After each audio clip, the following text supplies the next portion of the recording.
नमस्कार, मी पंजाब डक. आज आहे 22 एप्रिल 2026. मी माझ्या शेतात आहे आणि या ठिकाणी एक महाराष्ट्रातल्या शेतकऱ्याला अंदाज देणार आहे. कारण की राज्यामध्ये खूप ठिकाणी काल देखील खूप ठिकाणी गारपीट देखील झाली. कोल्हापूर त्या पट्ट्यामध्ये, तिकडं लातूरकडं झाली. तर आज देखील अहिल्यानगरकडे पाऊस चालू आहे आणि शेतकऱ्याचे फोन येत आहेत की आणखीन वातावरण कसं आहे. तर राज्यातल्या सर्व शेतकऱ्याला सांगायचं होतं की राज्यामध्ये आज आहे 22 एप्रिल.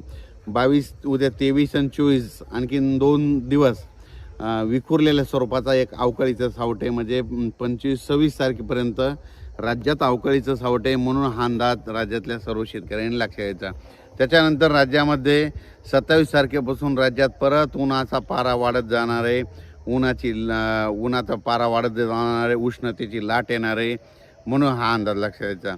मग सांगायचं झालं तर ही लाट मग उष्णतेची पूर्व विदर्भ, पश्चिम विदर्भ, दक्षिण महाराष्ट्र, उत्तर महाराष्ट्र, कोकणपट्टी, खानदेश सगळीकडं म्हणजे मात्र 26 तारखेच्या नंतर 27 तारखेपासून चांगलं उन्हाचा पारा वाढणार आहे, म्हणून हा अंदाज सर्व शेतकऱ्यांनी लक्षात घ्यायचा. मग राज्यातल्या सर्व शेतकऱ्याला सांगू इच्छितो, मराठवाड्यातल्या देखील शेतकऱ्याला सांगू इच्छितो की मराठवाड्यामध्ये परभणी जिल्हा झालं, नांदेड जिल्हा झालं, लातूर जिल्हा झालं, बीड जिल्हा झालं, धाराशिव जिल्हा झालं, लातूर जिल्हा झालं, संभाजीनगर, जालना जिल्हा, हिंगोली जिल्हा, नांदेड जिल्हा. तर ते शेतकऱ्याला सांगू इच्छितो की आणखी 3 दिवस म्हणजे आज 22, 23 आणि 24च्या दरम्यान फक्त विखुरलेल्या स्वरूपाचा तुरळक ठिकाणी अवकाळी पावसाचं सावट आहे, म्हणून हा अंदाज मराठवाड्यातल्या शेतकऱ्यांना लक्षात द्यायचा. विदर्भात देखील आणखीन 2-3 दिवस सगळीकडे नाही, पण अवकाळीचा वेग दररोज एक दिवस आड भाग बदलत अवकाळी मध्यरात्रीच्या येणार आहे, म्हणून हे देखील विदर्भातल्या सर्व शेतकऱ्यांनी अंदाज लक्षात घ्यायचा. त्याच्यानंतर उत्तर महाराष्ट्रातल्या शेतकऱ्याला सांगू इच्छितो की आज 22, उद्या 23, 24, 25पर्यंत उत्तर महाराष्ट्राकडे समजा इकडं पुणे जिल्हा झालं, समजा अहिल्यानगर जिल्हा झालं, नाशिक जिल्हा झालं, जळगाव जिल्हा झालं, धुळे जिल्हा झालं, ह्या पट्ट्यामध्ये, संभाजीनगर पट्ट्यामध्ये आणखीन 3 दिवस वातावरण खराब राहील. म्हणजे सर्वदूर पडणार नाही, फक्त अवकाळीचं सावट राहील, म्हणून आणखी 2-3 दिवस अवकाळी राहणार आहे. पण 27 तारखेपासून पुन्हा परत तीव्र उष्णतेची लाट येणार आहे. काही ठिकाणी 44°, 42°, 40°, 38°पर्यंत 44, आणि काही ठिकाणी 45-46 देखील पारा 1 मेच्या दरम्यान जाणार आहे, म्हणून हे देखील लक्षात येतं. मेच्या पहिल्या आठवड्यात हवामान तीव्र उष्णतेची लाट राहणार आहे, म्हणून हे देखील अंदाज सर्व शेतकऱ्यांनी लक्षात द्यायचा. म्हणजे 1 मेपासून परत राज्यात चांगली उष्णता वाढणार आहे, म्हणून हे देखील सर्व शेतकऱ्यांनी लक्षात द्यायचं.